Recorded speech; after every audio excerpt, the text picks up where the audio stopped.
Bonjour à tous, aujourd'hui je vais vous parler des Cloudbusters, ces orgonites un petit peu géantes qui peuvent faire entre 10 et une trentaine de kilos. Qu'est-ce qu'un Cloudbuster?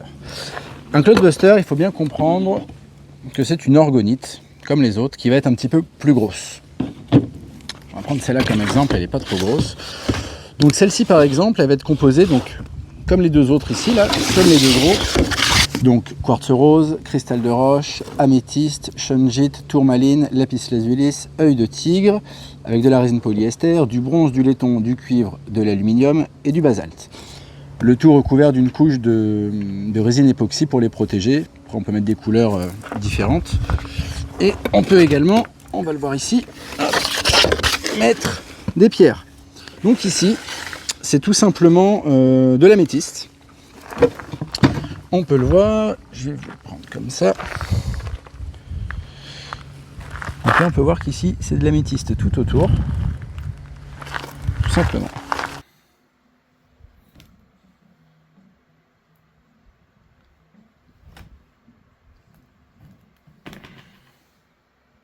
Et on me demande souvent à quoi vont servir les tubes.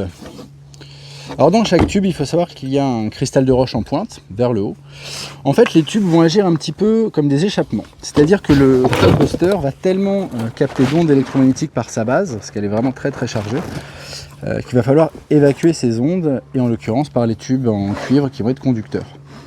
Quand j'envoie un Cloudbuster, je vais tout le temps mettre des raccords de tubes, qui sont des petits raccords, ou des manchons pour ceux qui connaissent, qui vont permettre de rajouter des tubes encore plus grands sur le Cloudbuster.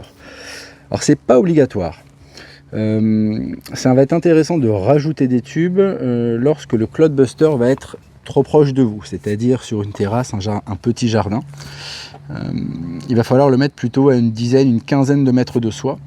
Et l'important en fait, ça va être que les tubes dépassent notre tête. Donc s'il est à moins de 10 mètres de nous, je vous invite vraiment à mettre des tubes qui vont dépasser votre tête, puisque les ondes vont aller vers le ciel.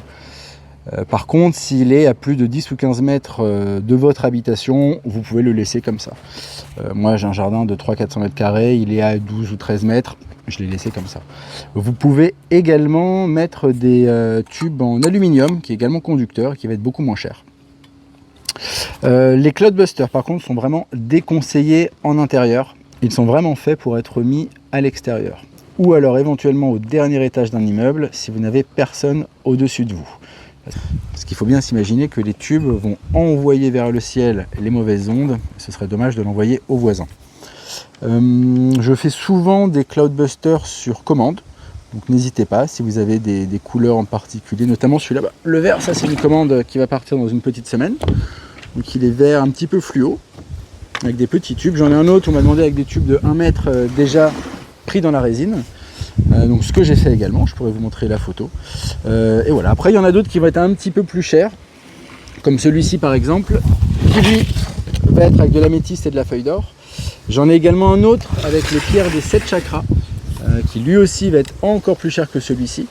Mais du coup ça va être pour plutôt les gens qui connaissent bien les pierres et qui veulent utiliser la fréquence vibratoire des pierres sur un grand champ d'action, tout comme les 7 chakras.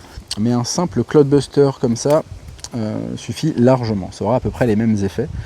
Donc moi je fais une surcouche en époxy pour les protéger. Et du coup certaines personnes, pour limiter les coûts, vont me demander de ne pas faire cette couche. Du coup c'est possible que le Cloudbuster ait des fissures, mais c'est pas grave du tout, c'est simplement pour le côté esthétique. Et comme je le dis souvent, ça fait rentrer la lumière. Donc les fissures ne sont pas graves, mais étant donné que je les vends sur internet, c'est bien d'avoir quand même des produits qui sont vraiment parfaits au niveau esthétique. Mais voilà, mais en tout cas pour limiter les coûts, si votre Cloudbuster a des fissures, ce n'est pas grave du tout. Voilà pour les Cloudbusters. N'hésitez pas, pareil, à me poser des questions, m'envoyer un email sur le site ou même directement en commentaire si vous voulez.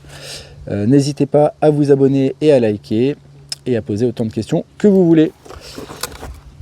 Et pardon, sur mon site, je vends également les kits pour fabriquer les Cloudbusters, ce qui vous reviendra un petit peu moins cher. Il faudra acheter la résine à part, mais il y aura tout de disponible dans le kit, donc les tubes en cuivre, les matériaux, donc les métaux et les pierres, même les poudres également. et aussi les disques qui vont permettre de créer cette géométrie avec les tubes, parce qu'il y a une géométrie particulière à respecter. Donc dans le kit, il va y avoir toutes ces informations pour monter les Cloudbusters. Donc voilà, n'hésitez pas à m'envoyer un message si vous avez des questions. À très bientôt, au revoir.